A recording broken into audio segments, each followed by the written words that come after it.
As exciting as the state's reopening is, for people who lost loved ones to COVID, this is a bittersweet moment. That's definitely true for three women who grew up in the same town, but only really got to know one another after their fathers died last spring. And as I found out, the friendship that has grown from that loss has transformed them and helped them heal. Harvey Fetterman was skiing in Colorado just 2 weeks before he got sick. I could hear it in his voice. And I said, Dad, what's the matter? Nothing, nothing, nothing, nothing. I'm fine, I'm fine, I'm fine. Fetterman died of COVID-19 on April 8th of last year. His daughter Jill is still in shock. I still look at his picture and I say, how can you not be here?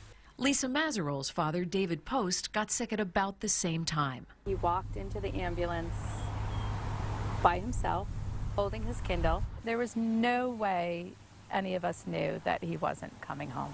Michelle Pepe was recovering from COVID when her dad, Bernie Rubin of Bernie and Phil's, died in a Florida hospital. You're supposed to be surrounded by family and friends. No one. I couldn't hug anybody. I had nobody to hug. Not even Lisa or Jill. All three women grew up in Randolph, but were acquaintances at best. It wasn't until David, Harvey, and Bernie died that grief brought them together in a way that changed their lives. Michelle texted me and said, do you know Jill Fetterman from Randolph? She also lost her dad this week.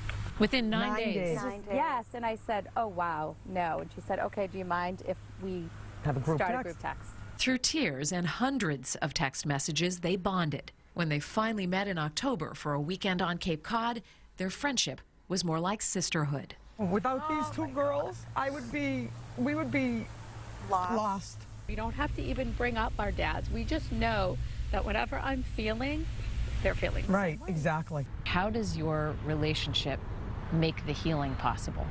These girls have saved my life Right. because How I do we deal with a lot of explain it? guilt. Why do you feel guilty? I gave it to my parents. I was doing their shopping and We don't picking know up that, dinner. Michelle, though. See, this is my. Right, Lisa? These are my Right, but sisters. we don't know. It's We making don't me know. feel better. Their loss made them advocates for masks, vaccines, and support groups.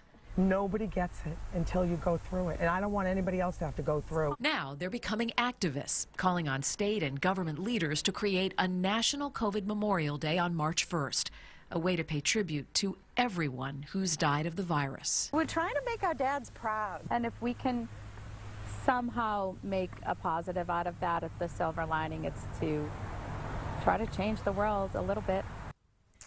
Lisa, Jill, and Michelle are hoping to start their own local grief group someday. They say they don't want anyone to feel alone. So glad that they have each other, and honestly, just watching them for a few moments there in that wonderful story, Lisa, they seem like sisters at this point. I'm glad they have each other. They finish each other's sentences now, and they talk every day.